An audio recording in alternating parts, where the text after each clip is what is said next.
जय श्री कृष्णा। राधे राधे। भक्तजनों, आप सभी को श्रावण माह की पुत्रदा एकादशी की हार्दिक शुभकामनाएं। भगवान लक्ष्मी नारायण आप सभी की मनोकामनाएं पूरी करें, आपका जीवन सुखी रहे, घर में सुख समृद्धि रहे। इसी मंगल कामना के साथ आइए सुनते हैं पुत्रदा एकादशी के दिन सुनी जाने वाली कहानी। सबसे पहले हम पुत्रदा एकादशी की व्रत कथा सुनेंगे। बोलिए श्री हरि विष्णु भगवान की जय हो, लक्ष्मी माता की जय हो, एकादशी माता की जय हो। एक समय अर्जुन और भगवान कृष्ण चर्चा कर रहे थे। एकादशी के महत्व का आनंद लेते हुए अर्जुन ने कहा, हे प्रभु, यह कल्याणकारी और महापुण्यदायी कथा सुनकर तो मेरे आनंद की सीमा नहीं है। मेरी तो जिज्ञासा बढ़ ही रही है। हे कमल नयन, अब आप मुझसे श्रावण माह के शुक्ल पक्ष की एकादशी की कथा सुनाएं। इस एकादशी का क्या नाम है, इसका व्रत करने का क्या विधान है और इस एकादशी में किन देवता का पूजन किया जाता है। एकादशी का व्रत करने से किस फल की प्राप्ति होती है, यह भी मुझे विस्तार से बताइएगा। भक्तजनों, अर्जुन का यह प्रश्न वास्तव में हम सभी के मन का प्रश्न है। एकादशी की महिमा जितनी सुनते हैं उतना ही इसके रहस्यों को जानने की इच्छा और भी बढ़ती जाती है। अर्जुन के प्रश्न को सुनकर भगवान कृष्ण ने कहा, हे अर्जुन, तुमने बहुत ही अच्छा प्रश्न किया है। श्रावण महीने के शुक्ल पक्ष की एकादशी को पुत्रदा एकादशी के नाम से जाना जाता है। इस एकादशी की कथा को सुनने मात्र से अनंत यज्ञ के फल की प्राप्ति होती है। द्वापर युग के आरंभ में महिष्मती नाम की एक नगरी थी।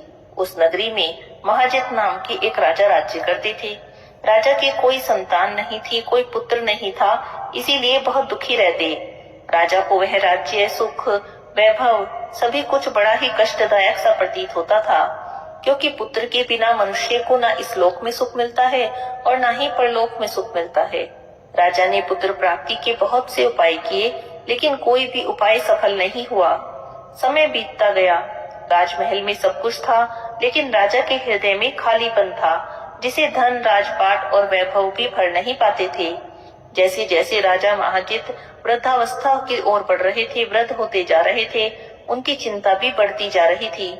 एक दिन राजा ने अपनी सभा को संबोधित करके कहा, हे सभासदों, ना तो मैंने अपने जीवन में कोई पाप किया है, न ही अन्याय पूर्वक प्रजा से धन एकत्रित किया है, न ही प्रजा को कभी कष्ट ही दिया है और न ही देवता और ब्राह्मणों का निरादर ही किया है। मैंने तो प्रजा का सदैव पुत्र की तरह पालन किया है, कभी किसी से ईर्ष्या भाव तक नहीं किया और सभी को एक समान समझा है। मेरे राज्य में तो कानून भी ऐसे नहीं है जो प्रजा में अनावश्यक डर उत्पन्न कर सकें। इस प्रकार से धर्मयुक्त राज्य करने पर भी मैं इस समय अत्यंत कष्ट पा रहा हूँ। इसका क्या कारण है, मेरी तो समझ में कुछ नहीं आता। आप सभी इस पर विचार करें कि इसका क्या कारण है और क्या इस जीवन में मैं इस कष्ट से मुक्त हो सकता हूँ। राजा की हृदय की इस व्यथा को सुनकर सभा में बैठे सभी लोग गंभीर हो गए।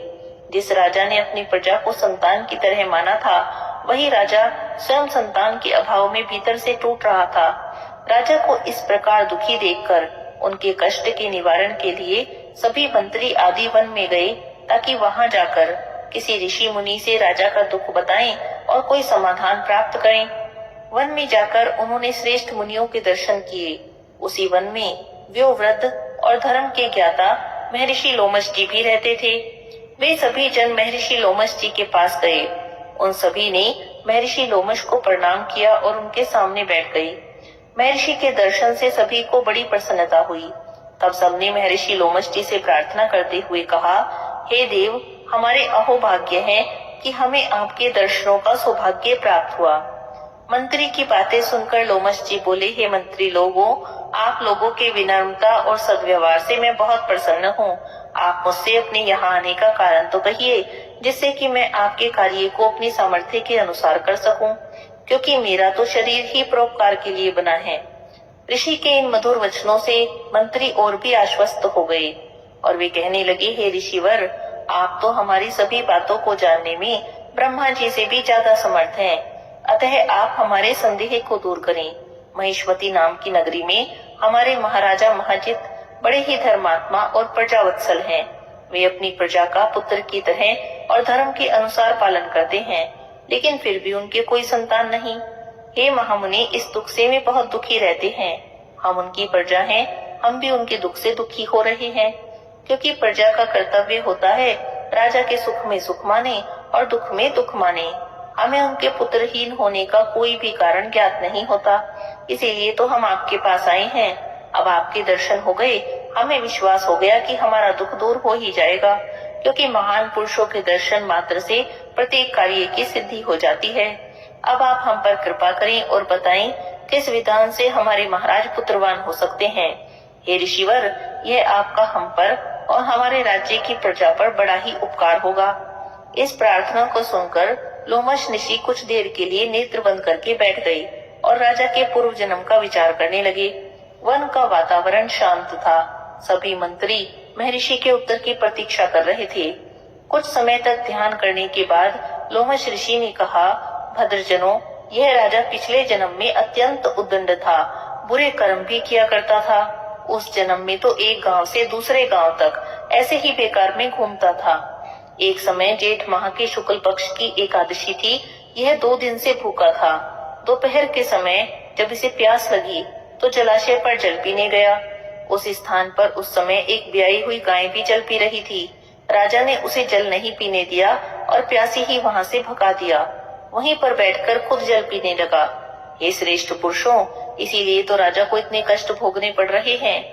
एकादशी के दिन जो राजा भूखा रहा तो उसका फल हुआ कि इस जन्म में राजा बना है, और प्यासी गाय को जलाशय से भगा दिया, इसी दोष के कारण पुत्रहीन है। यह सुनकर सभासदों को राजा के वर्तमान दुख के पीछे छिपा हुआ कारण समझ आ गया। कर्म का विधान कितना सूक्ष्म है, यह बात यहाँ स्पष्ट होती है। मनुष्य किसी कर्म को छोटा समझ सकता है, लेकिन कर्म का लेखा छोटा नहीं होता।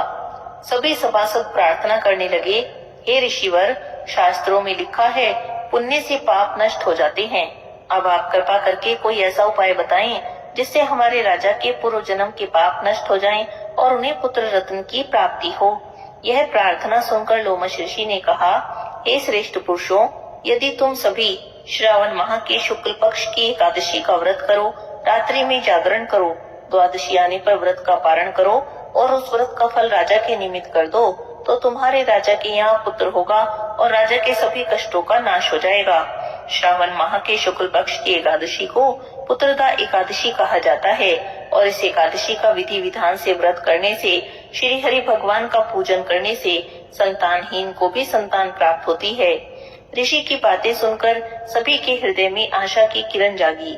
उन्हें विश्वास हुआ कि भगवान श्री हरि की शरण में जाने से कोई भी कठिनाई असंभव नहीं रह जाती। इस उपाय को जानकर मंत्री सहित सभी ने महर्षि को धन्यवाद दिया और उनका आशीर्वाद लेकर अपने राज्य में आ गए। उसके बाद उन्होंने लोमश ऋषि की आज्ञा के अनुसार पुत्रदा एकादशी आने पर एकादशी का विधान पूर्वक व्रत किया।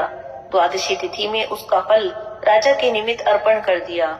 इसी पुण्य के प्रभाव से रानी ने गर्भ धारण किया और 9 महीने के बाद एक अत्यंत तेजस्वी पुत्र को जन्म दिया। पूरे राजमहल में आनंद छा गया। राजा की आंखों से प्रसन्नता के आंसू बह निकले और पूरी प्रजा में उत्सव मनाया जाने लगा। भगवान कृष्ण कहते हैं, अर्जुन, इसीलिए इस एकादशी को पुत्रदा एकादशी कहा जाता है। पुत्र की इच्छा रखने वाले मनुष्य को विधान पूर्वक श्रावण माह के शुक्ल पक्ष की एकादशी का व्रत करना चाहिए। इस व्रत के प्रभाव से इस लोक में सुख की प्राप्ति होती है और परलोक में स्वर्ग की प्राप्ति होती है। हे भक्तजनों, इस कथा का भाव भी यही है, श्रद्धा से किया गया पुण्य व्यर्थ नहीं जाता। प्रेम से बोलिए विष्णु भगवान की जय हो, एकादशी माता की जय हो।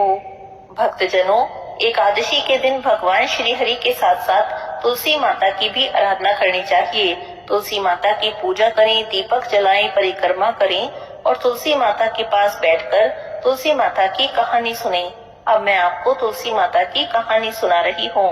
बोलिए तुलसी माता की जय हो। बहुत समय पहले की बात है। एक गांव में एक बुढ़िया माई रहती थी। बुढ़िया माई विष्णु भगवान की भक्त थी। रोज भगवान विष्णु के मंदिर में जाती थी, पूजा करती थी। मंदिर से आते समय तुलसी देवी की पूजा करती थी। तुलसी देवी के बिरवे को सींचती, पूजा करती, परिक्रमा करती और आसपास साफ सफाई भी करती। यह तो उसका रोज का नियम था। भक्तजनों, बुढ़िया माई के जीवन में संसार का बड़ा वैभव नहीं था, लेकिन उसके मन में भगवान के लिए जो श्रद्धा थी बहुत बड़ी थी। उसकी सुबह भगवान के नाम से होती थी और दिन का अंत भी भगवान के नाम से ही होता था। अपनी पूजा पाठ को समाप्त करके जब घर आने लगती तो तुलसी माता से प्रार्थना करके आती, हे तुलसी माता, मैं तेरा बिरवा सींचती हूँ, तू मुझे बहू दे। हे तुलसी माता सत की दाता, मैं बिरवा सींचूं तेरा, तू कर निस्तारा मेरा।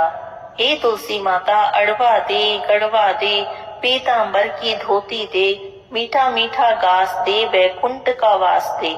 चटके की चाल दे, पटके की मौत दे, झालर की झनकार दे, दाल भात का जिम्मन दे, एकादशी का दिन दे और कृष्ण का कांधा दे। ऐसी प्रार्थना बुढ़िया माई रोज तुलसी माता से करती। अपनी छोटी सी प्रार्थना में अपने जीवन की जाने कितनी इच्छाएं भगवान के सामने रख देती। उसे विश्वास था एक दिन तुलसी माता उसकी पुकार जरूर सुनेगी। बुढ़िया माई की प्रार्थना को सुन सुनकर तुलसी माता सूखने लगी। जब भगवान ने ऐसा देखा तो उन्हें बड़ी चिंता हुई। वे तुलसी माता से पूछने लगे, देवी क्या बात है, तुम्हारे पास तो इतनी औरतें आती हैं, तुम्हारी पूजा करती हैं, गाती हैं, बजाती हैं, तुम्हें तो खुश रहना चाहिए, हरी भरी हो जाना चाहिए, और तुम हो कि सूखती जा रही हो। तुलसी माता कहने लगी, भगवान मेरे मन की तो मैं ही जानती हूँ। भगवान ने हंसकर पूछा, देवी मुझे भी तो बताइए कि क्या समस्या है। तुलसी माता कहने लगी, भगवान आपने जो कहा सब सच है। मेरे पास तो बहुत सारी औरतें आती हैं, मेरी पूजा करती हैं, गाती बजाती भी हैं, लेकिन एक बुढ़िया माई आती है, रोज मेरी पूजा करती है, बड़ी श्रद्धा से परिक्रमा करती है और प्रार्थना करती है।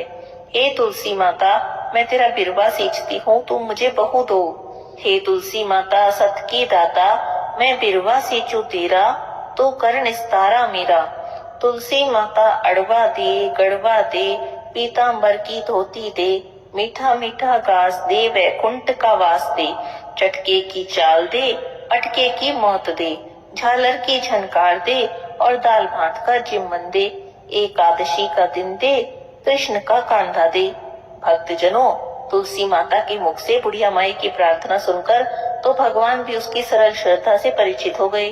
भगवान कहने लगे, हे तुलसी देवी आप चिंता ना करो, मुझे पता है आपको किस बात की चिंता है, लेकिन जब बुढ़िया माई की मृत्यु होगी तो मैं उसे कांधा देने आ जाऊंगा।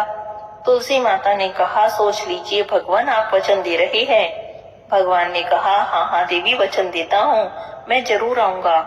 भक्तजनों, भगवान के मुख से निकला वचन तो कभी व्यर्थ नहीं होता। बुढ़िया माई को तो ये पता भी नहीं था कि उसकी रोज की छोटी सी प्रार्थना भगवान के हृदय तक पहुंची है। धीरे धीरे समय बीता। बुढ़िया माई हर दिन भगवान विष्णु के मंदिर में जाती और तुलसी माता की पूजा करती, प्रार्थना करके घर आ जाती। एक दिन की बात है, एकादशी का दिन था। तुलसी माता की प्रार्थना करके बुढ़िया माई अपने घर की ओर आ रही थी। उस दिन भी उसके मन में बड़ी श्रद्धा थी।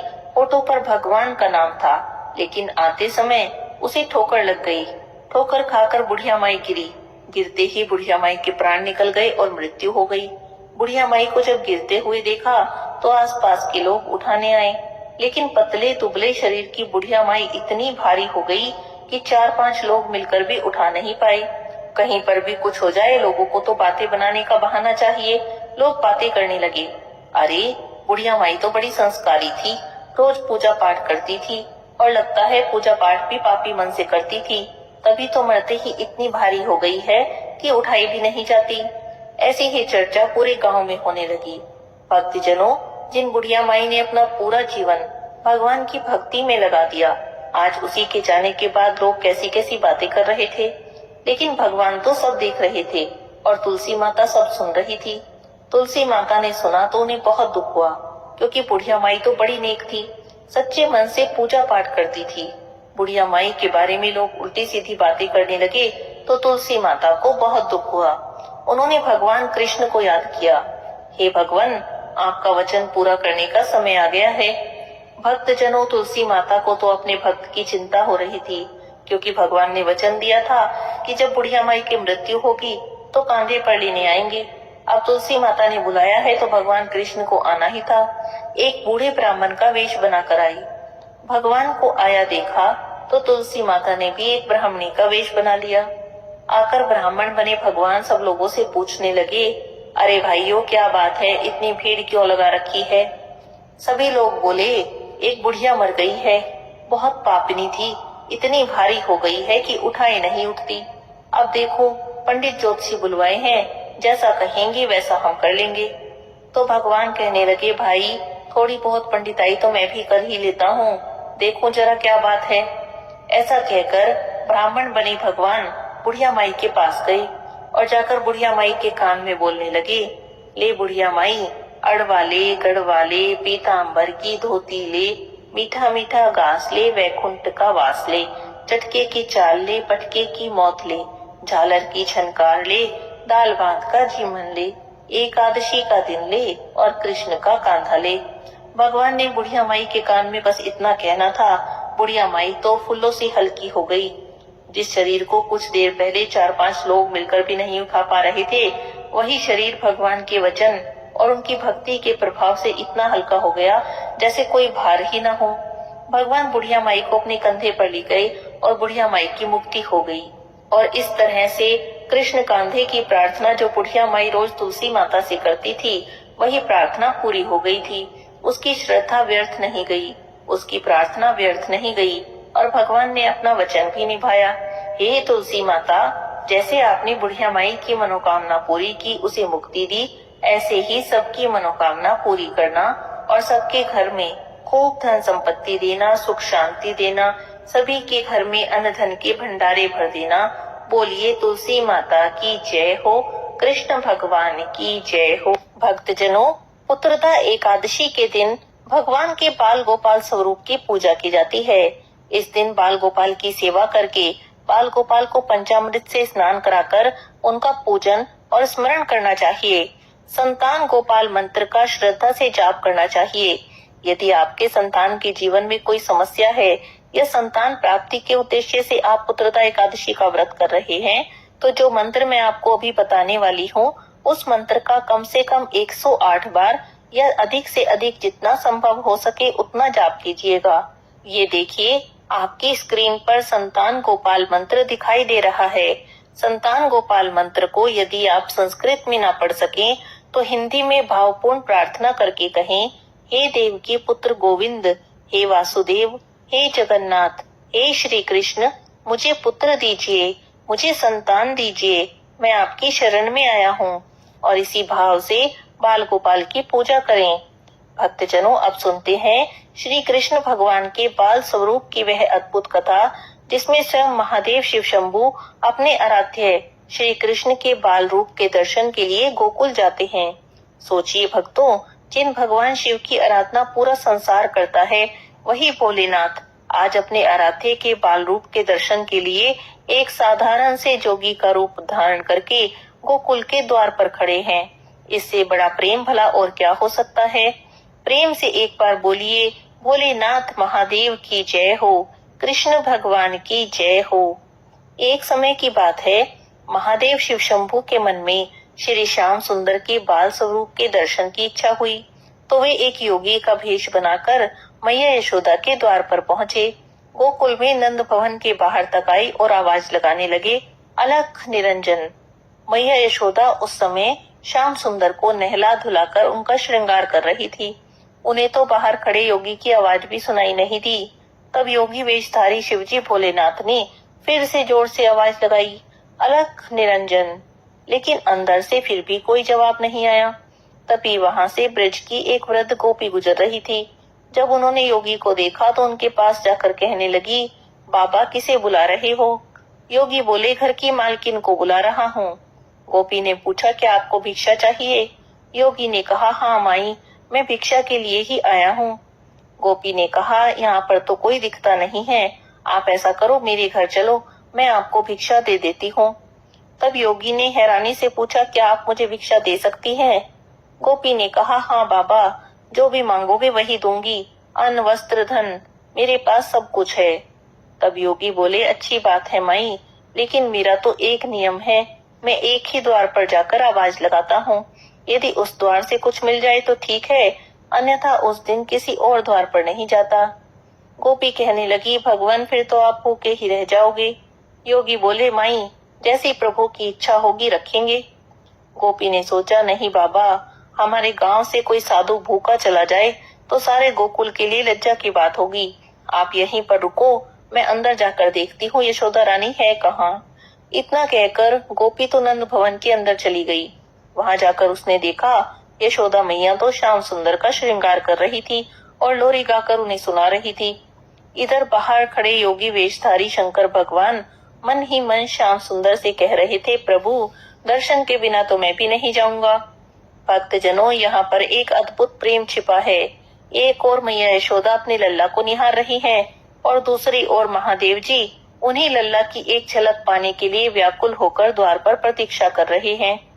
गोपी ने अंदर जाकर मैया यशोदा से कहा, यशोदा रानी क्या कर रही हो? यशोदा रानी ने कहा, आओ बैठो काकी, क्या बात है, बड़ी सुबह सुबह आ गई। गोपी कहने लगी, यशोदा रानी तुम्हारे द्वार पर एक योगी जाने कब से भिक्षा के लिए आवाज लगा रहा है, क्या तुम सुन नहीं रही? मैया यशोदा बोली, नहीं काकी, मुझे तो कोई आवाज नहीं आई। तब गोपी ने कहा, अरे यशोदा रानी जल्दी से भिक्षा दे दो, कोई बड़ा महात्मा है, उसके मुख पर तो आंख ही नहीं टिकती, ललाट पर जैसे सूर्य का तेज है, और देखो तो कितना कड़ा नियम लिए है, जिस द्वार पर भिक्षा के लिए खड़ा हो जाए बस वहीं से भिक्षा लेता है, अगर भिक्षा न मिले तो भूखा ही चला जाता है। तब मैया यशोदा बोली, अच्छा काकी रुको, मैं भिक्षा की तैयारी तो कर लूं। मैया यशोदा ने जल्दी जल्दी आटा, चावल, दाल, गुड़, घी सब कुछ लिया और कहने लगी, देखो काकी इतना भोजन तो 2-4 दिन के लिए पर्याप्त रहेगा ना, चलिए अब चलते हैं। गोपी कहने लगी, अरे दक्षिणा के लिए भी तो कुछ ले ले, बड़ी दिव्य मूर्ति लगती हैं, उन्हें प्रसन्न करोगी तो बड़ा आशीर्वाद प्राप्त होगा। तब मैया यशोदा ने संदूक से धन और मोती की माला निकाल ली और कहने लगी, काकी आप कहती हैं बड़ी दिव्य आत्मा है, तो ये बहुमूल्य मोती की माला ही दे देती हूँ। इधर बाहर खड़े शिव शंभू मन ही मन श्याम सुंदर से कह रहे थे, प्रभु दर्शन करने आया हूँ, दर्शन देने में इतना संकोच क्यों कर रहे हो? तभी श्याम सुंदर ने भी अपने अंतर मन में कहा, धन्य भाग है जो आज स्वयं प्रभु सेवक के घर पधारे हैं। तब योगी वेशधारी शिव शंभू कहने लगे, कौन सेवक है और कौन प्रभु है, इसके निर्णय का तो समय नहीं है, आप तो हमें अपना परम भक्त जानिए और बाल स्वरूप के दर्शन तो करा दीजिए। श्याम सुंदर ने कहा, मेरा बाल स्वरूप तो मैया यशोदा के पास गिरवी पड़ा है, अब तो उन्हीं से मांगना पड़ेगा, लीजिए मैया आ रही है, उन्हीं से बात कीजिए। इधर मैया यशोदा श्याम सुंदर को पालने में सुलाकर और दक्षिणा की थाली लेकर गोपी काकी के साथ नंद भवन के बाहर आई, जहाँ पर के शिव शंभू प्रतीक्षा कर रहे थे। मैया यशोदा ने आकर योगी जी को प्रणाम किया और कहा, विलंब के लिए क्षमा कर दो बाबा, मैं अपने लल्ला का श्रृंगार कर रही थी। शिव शंभू योगी वेश में बोले, मैया तुम तो धन्य हो जिसे ऐसे दिव्य बालक की सेवा का सौभाग्य प्राप्त हुआ, जरा उस परम दिव्य शिशु के दर्शन मुझे भी करा दो। मैया यशोदा कहने लगी, क्षमा करो बाबा, मैंने तो उसे अभी अभी नहलाया है, बाहर नहीं लाऊंगी, कहीं ठंडी हवा लग गई तो।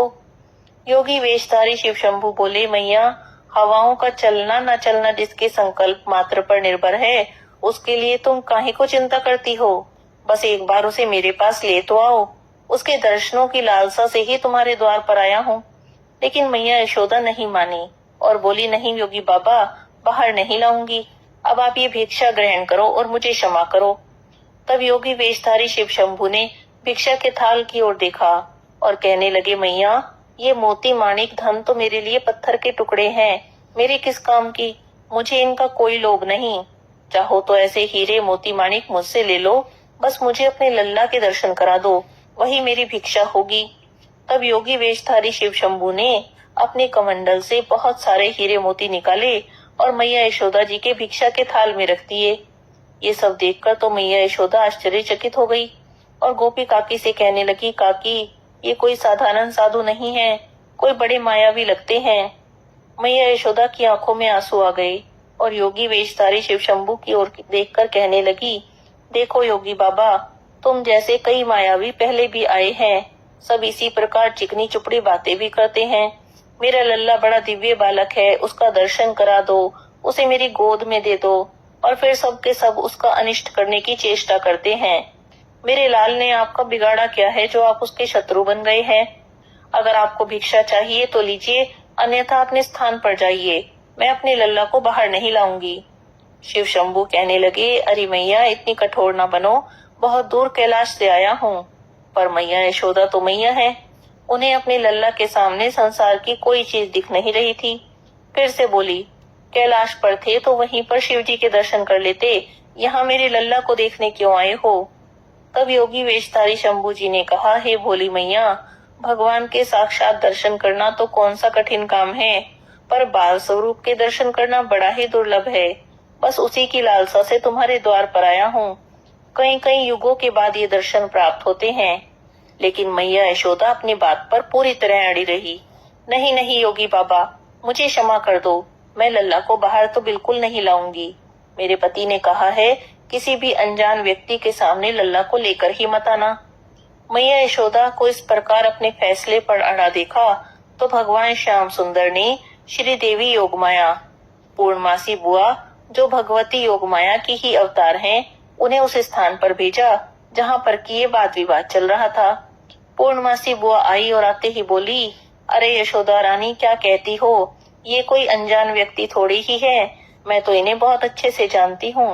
मैंने तुम्हें बताया था ना, गोकुल में आने से पहले काशी में रहती थी, वहीं पर मैंने इनके दर्शन किए थे। ये तो सचमुच परम दिव्य शक्ति हैं। और ऐसा कहते हुए पूर्णमासी बुआ आंखों में आंसू की धार लेकर भगवान शिव के चरणों में शीश रख देती हैं और उन्हें प्रणाम करती हैं। फिर मैया यशोदा से बोली, यशोदा रानी, इन्हें अपने लल्ला के दर्शन करा दे, इनका आशीर्वाद पाकर तो तेरा लल्ला बहुत प्रसन्न होगा। मैया यशोदा पूर्णमासी बुआ से बोली, पूर्णमासी बुआ, क्या तुम सच कह रही हो? तुम जानती हो इन्हें? पूर्णमासी बुआ कहने लगी, हाँ यशोदा रानी, बहुत अच्छे से जानती हूँ। तेरा तो सौभाग्य है जो तेरे लल्ला का प्रेम इन्हें तेरे द्वार तक लेकर आया है। पर मैया यशोदा बोली, इनकी वेशभूषा तो देखो, कितनी लंबी लंबी जटाएं हैं, बदन में भभूत लगी है, गले में सर्पों की माला है। लल्ला तो इन्हें देखकर वैसे ही डर जाएगा। नहीं नहीं नहीं, मैं नहीं लाऊंगी। भक्तजनों, भोली मैया को क्या पता था, जिनसे वह अपने लल्ला को बचाने की चिंता कर रही है, वे कोई साधारण योगी नहीं बल्कि भगवान सदाशिव थे। मैया यशोदा की जब ये भोली बातें सुनी तो पूर्णमासी बुआ कहने लगी, अरे नहीं यशोदा रानी, इनके दर्शन से तो सभी भय का नाश हो जाता है और सारी बाधाएं भी दूर हो जाती हैं। तू मुझ पर विश्वास कर, मैं तुझसे झूठ थोड़ी ही बोलूंगी।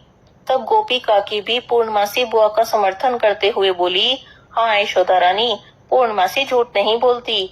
तुम्हें याद है ना, जब पहले गोकुल में आई थी तब इन्हीं ने तुम्हें आशीर्वाद दिया था कि तुम्हारे लल्ला होगा। उस समय तो तुम लोग सब आशा छोड़ गए थे। ये सभी बातें सच कहती हैं तो इनकी बात तू मान ही ले। मैया यशोदा बोली, ठीक है, आप कहती हैं तो लल्ला को लेकर आती हूँ, पर इनके हाथों में नहीं दूंगी। पूर्णमासी बुआ बोली, अच्छा ठीक है, तू लल्ला को लेकर तो आ, ये दूर से ही आशीर्वाद दे देंगे। मैया यशोदा नंद भवन के अंदर गई और अंदर से श्याम सुंदर को गोद में उठाकर बोली, अरे ओ लल्ला, चल, तेरे दर्शन करने कोई आया है। मैया यशोदा श्याम सुंदर को लेकर बाहर आई, जिन्हें देखकर योगी वेशधारी शिव शंभू प्रेम से गदगद हो गए। श्याम सुंदर के बाल स्वरूप की ओर टकटकी लगाकर निहारने लगे, जैसे पूर्णिमा की रात को चकोर चांद को टकटकी लगाकर देखता है, वैसे ही भोलेनाथ अपने आराध्य के मुखमंडल को निहारते रहे। मैया यशोदा बोली, लो योगी बाबा, लल्ला को देख लो और आशीर्वाद भी दे देना। शिव शंभू बोले, मैया तुम्हारी आज्ञा हो तो चरणों में मस्तक रख लूं। मैया यशोदा बोली, नहीं नहीं, मैंने तो पहले ही कहा था, लल्ला को हाथ भी नहीं लगाने दूंगी। फिर पूर्णमासी बुआ शिव शंभू से कहने लगी, पहले आप तो अपनी चरण रज दीजिए। और इतना कहकर पूर्णमासी बुआ ने शिव शंभू की चरण रज ली और लल्ला श्याम सुंदर के ललाट पर लगा दी। शिव शंभू की चरण रज श्याम सुंदर के ललाट पर पड़ते ही श्याम सुंदर तो मन ही मन शिव शंभू से बोले, धन्यवाद प्रभु। अंतर्यामी शिव भी श्याम सुंदर की बातें सुनकर बोले, ये कहाँ का न्याय हुआ स्वामी, हम इतनी दूर से आए हैं आपके बाल स्वरूप के दर्शन करने और आपके बाल स्वरूप का आलिंगन भी न कर सके। हे प्रभु, जिन श्री चरणों से निकली पवित्र गंगा को हम अपने शीश पर धारण करते हैं, उन श्री चरणों को एक बार छू तो लेने दीजिए। फिर भगवान शिव शंभू अपने ही शरीर के एक अदृश्य प्रतिबिंब से श्री श्याम सुंदर के चरणों का दर्शन करते हैं, भगवान श्री कृष्ण की स्तुति करते हैं और नाच नाच कर झूम झूम कर मैया यशोदा से कहते हैं, जुग जुग जिए तेरा लल्ला ओ मैया, जुग जुग जिए तेरा लल्ला। मेरे नैना भई निहाल निरख मुख लाल का, प्यासी अखियां हुई रे निहाल निरख मुख लाल का। भक्तजनों, उस क्षण का वर्णन तो शब्दों में करना कठिन है। एक ओर मैया यशोदा की गोद में बाल कृष्ण हैं और दूसरी ओर महादेव जी उस बाल स्वरूप को देखकर प्रेम में झूम रहे हैं। जिस बालक के चरणों में सभी संसार का प्रेम समाया था, उसी बालक के दर्शन पाकर भोलेनाथ की आंखें निहाल हो गई। मैया यशोदा कहती है, योगी बाबा भिक्षा तो लेते जाओ। तभी महादेव शिव शंभू ने कहा, रख ले अपने हीरे मोती, ये पत्थर मेरे किस काम के। योगी हो गया माला माल निरख मुख लाल का। और ऐसा कहते कहते योग